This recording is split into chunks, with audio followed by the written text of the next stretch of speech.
mostly in the dawn. The cool side of the pillow. We're all gonna die.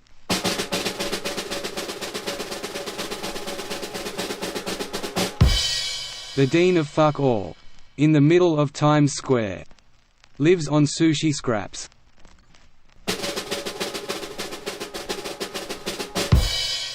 The moon tonight is oh so slight, little revealed, in its paltry light. If we named it based on its smell, cantaloupe would be called sewer fruit. Their asses are grass. They stole a bunch of boat props. Too busy for love. I think I lost it. Just saw a slow flying thing trapped in the ether.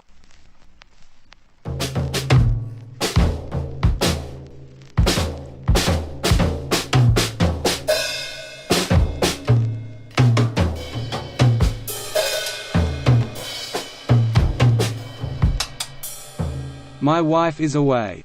I sit, feed the mosquitoes, and out fart the dog. Monkey home from work. His wife is making dinner. Bananas again.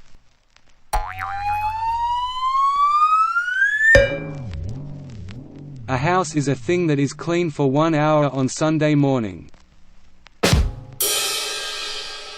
Our chickens have been delivered. Why would someone steal just the livers? Every date is a blind date, if you're talking about the dried fruit. By the time Spider laces up all his tap shoes, dance class is over. Lil baby Spider, hugging his loving mama. You sprayed him with Raid. Spider lost 2 legs, now every Halloween he goes as an ant.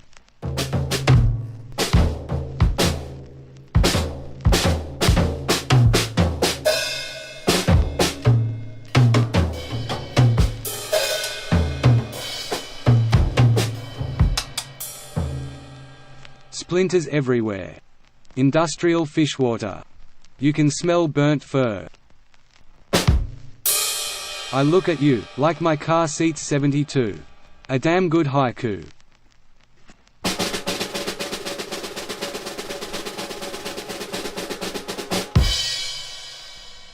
The grass is always greener, on the lowest end of the drainage ditch. Yeah, I've seen your town. I broke into urgent care. Did the thing, again.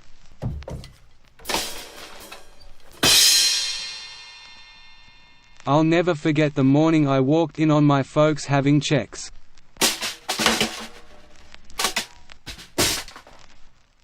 Magician's so strong. 3 weeks work. Requires 49 of rest. Yes. We are still here. The world shall continue, for 1 more blissful year. Baby, I am the incest man you'll ever meet. That was a typo.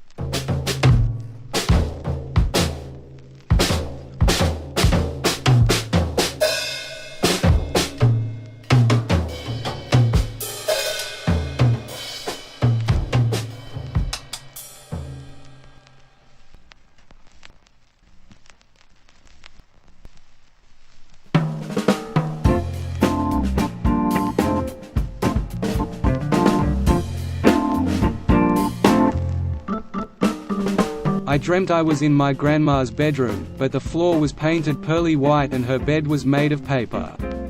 The doily on her nightstand was a spider web, and on it danced a spider couple, all dolled up.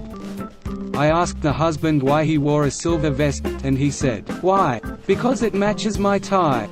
We laughed, and then I admired the wife's diamond necklace. "Would you believe it only cost an arm and a leg?" she said.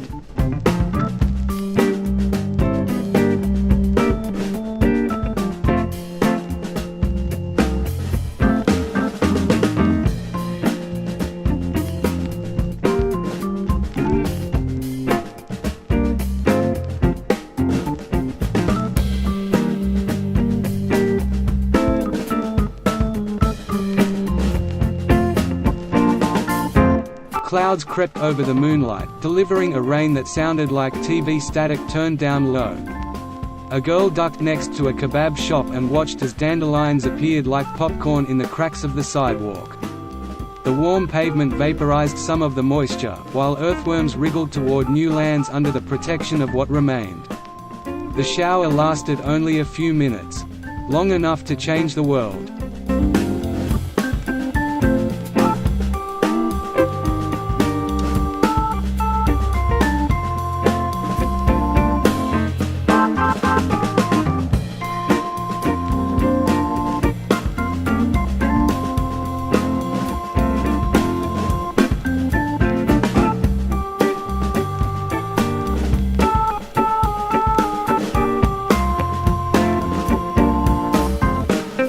The pond fills with mercury every fall. Anything that can, skedaddles, bluebirds, snakes, stray cats, until well into May, and anything left behind succumbs to delirium. Fish swim in circles before going belly up, and nearby trees rattle their limbs all through winter, windy or not. The townsfolk have no explanation. Only signs warning would-be ice skaters who might misinterpret the pond's shiny surface on a calm day.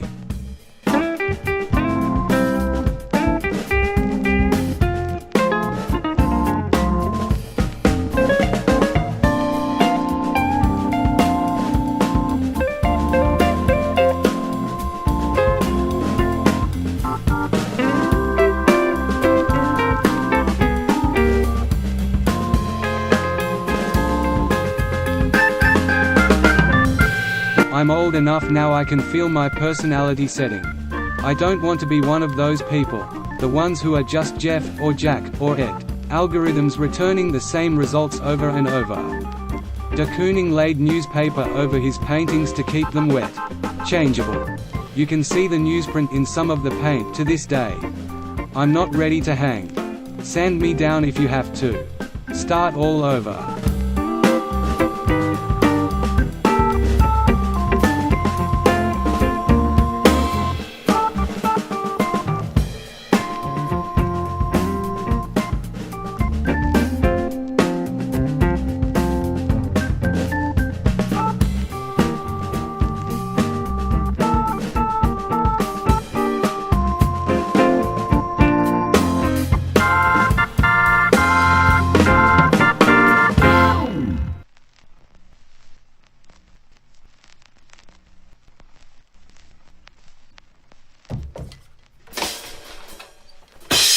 Just give me something slow and cool. Yeah, that's it.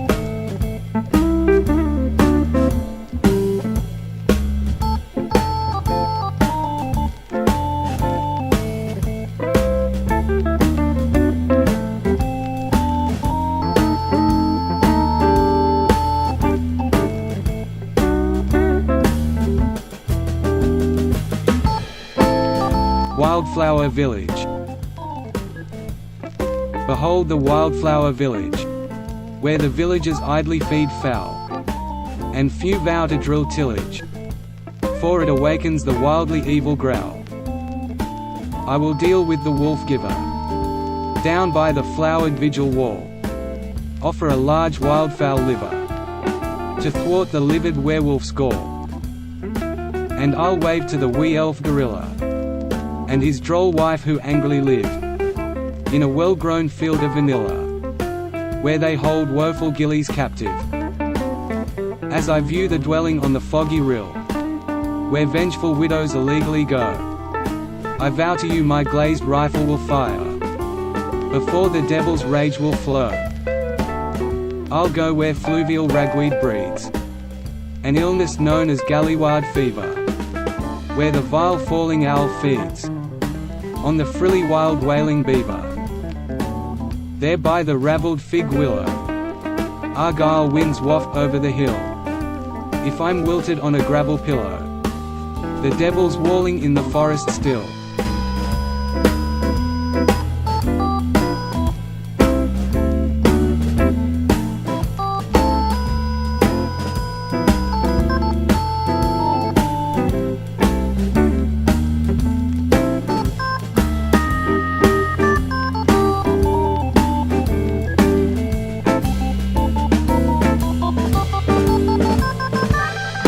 fearsome gobbledygook.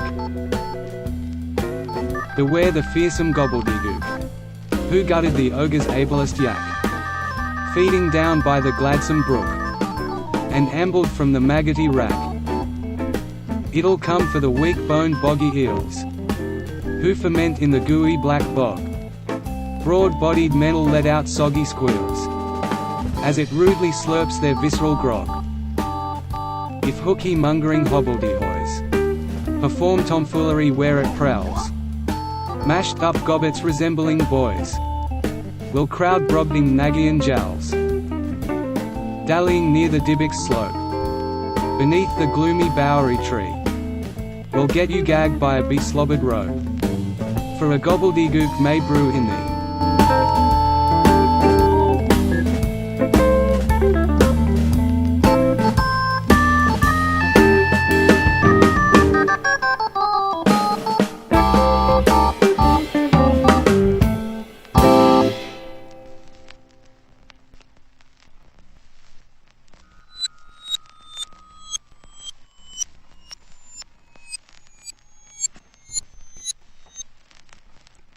Bad metaphors. Her hair was like wax paper. He had a face like the back of his head. Her fingers were jalapeno poppers, her voice a persimmon tree slated for chopping. Her eyes were two little Elvis Presley commemorative stamps. She held her wine glass the way a snake plays an accordion. She felt like a half-eaten Twizzler pull and peel. Her head was a deck of cards, her heart a canasta tournament postponed due to lack of interest. Her head was a frying pan, her heart a soiled box spring. Her head was an ashtray, her heart a toddler with a smoker's cough. Night fell like a steak.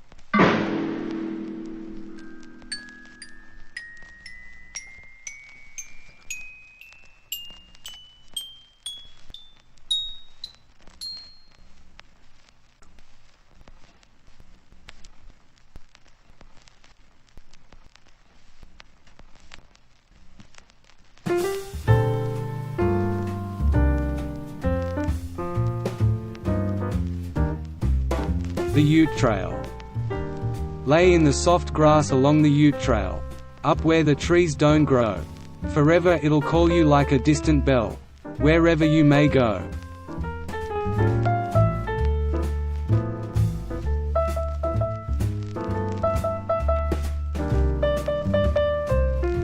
If I die before my dog. If I die before my dog, please allow him to see me. Don't let funeral home policy or decorum deny him his grieving. He and I share our memories right down the middle, but we can only show our love by butting heads. Mine big, his little.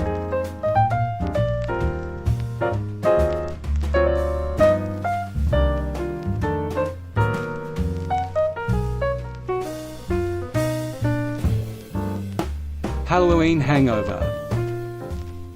I know a ghost who likes to boast he's faster than a comet. He must be thinking of his rapid drinking, for he's always trailing vomit. No one swills or downs pain pills quite like Mr. Owl. He has a hoot filling his snoot, but it makes him rather foul. Pumpkin Jack will attack any drink that you might miss. On November 1st he's at his worst in a puddle of his own piss.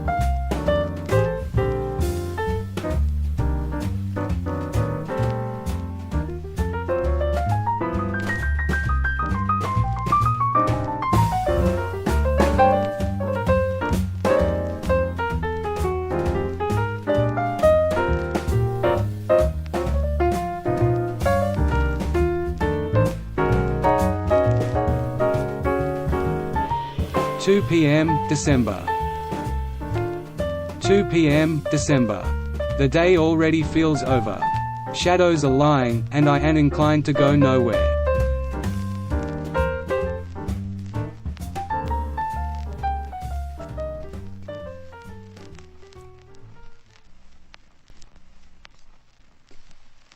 Character names. Feel free to use these, by the way.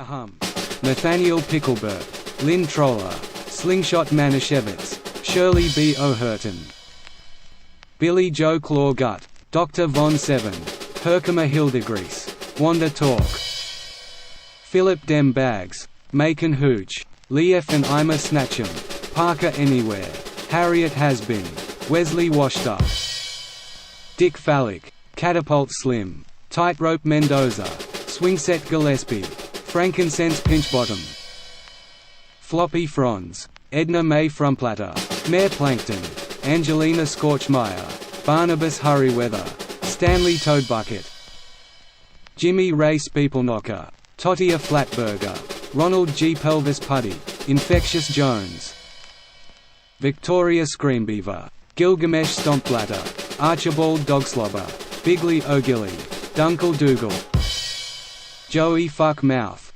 Cecily Brainsplatter, Jimmy Rat Hands, Rusty Pucker, Bitch Face Eric, Shitty Randy, Dumb Danny, Badger Billy, Bug Callahan, Guttermouth Ned, Jeremiah Broke Dick, Gertrude Baconpuss, Lizard LaRoche, Moonshine Mooney, Sensitive Sam Horn, Denny Makeshift, Trashed Eddie, Rick Leather, Old Wooden Head Zeeb.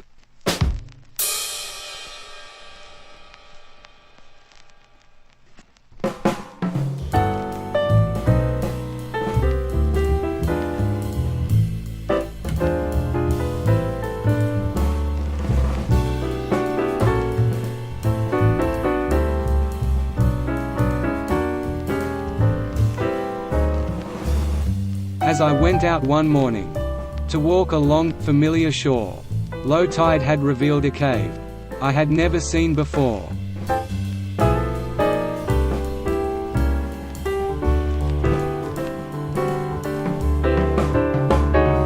Frightened though I found myself, I dared to take a step inside. Visions of the strangest sort lay before me far and wide.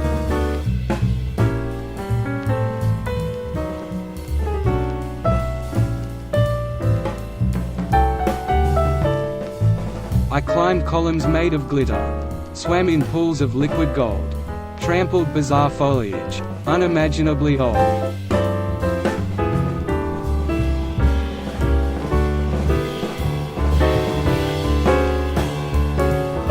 But my knees began to tremble, as the walls let out a moan, and transformed into hallways, of other places I had known.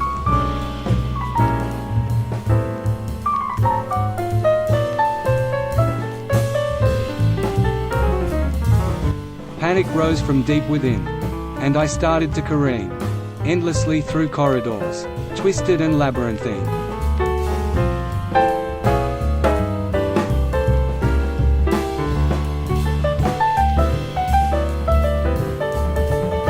A staircase appeared faintly in the darkness up ahead. I limped my way toward it, and mounted it with dread.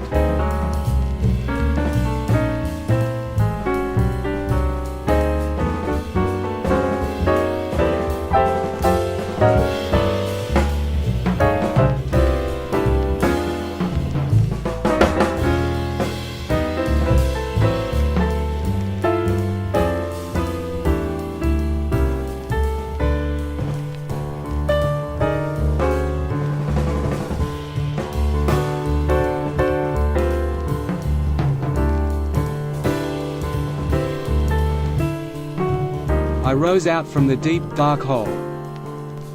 My head was all abuzz. A blood-red moon was floating. I knew not where I was.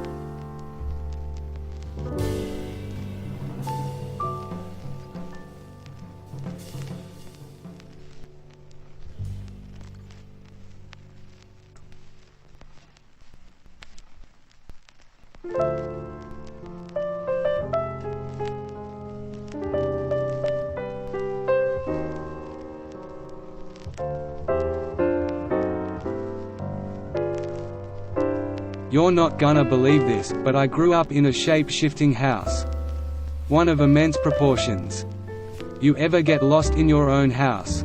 Well, I did. Everything was gigantic. It had coffee tables the size of news anchors' desks, Entire universes existed in the crannies between pieces of furniture. You know those places you can't reach with your vacuum? Well, in this house those were canyons. A kid could have fallen to his death. The bookcases were skyscrapers with gargoyles perched on top. And, believe it or not, the house looked different on the inside depending on which direction you approached it from the outside. Same place, same walls, mind you. Just somehow different. Depending on the weather, it could have the damp stone walls of a castle, or fanciful mahogany boiserie reflecting amber-colored lamplight. Or no walls at all. Come to think of it, the inside of the house was often outdoors. Sometimes the carpet was mud. And more than once I found myself swimming through rooms and hallways which had transformed into underwater caves. Gradually though, the house solidified its shape, and shrunk. I was 12 years old before I realized there was no second story. Before then I could have sworn I'd seen a staircase leading somewhere. And a wing of lavishly decorated chambers slowly shriveled to a small, tacky master bedroom with a half-bath. Depressing. You could never see the transformation in action, mind you, it just sorta happened when you weren't looking. A cavernous corridor converted to a closet. I was shocked when I saw the back of it, only 2 feet deep, cheap white paint peeling off the back, couple of board games, the smell of old ink pens. At age 18 I was afraid my head was going to scrape the ceiling. After Dad died, the forest in front of the house vanished along with the rolling pastures in the back, turned into tiny little vacant lawns. The shrinking hasn't stopped either. Last time I was in town, I could barely find the place.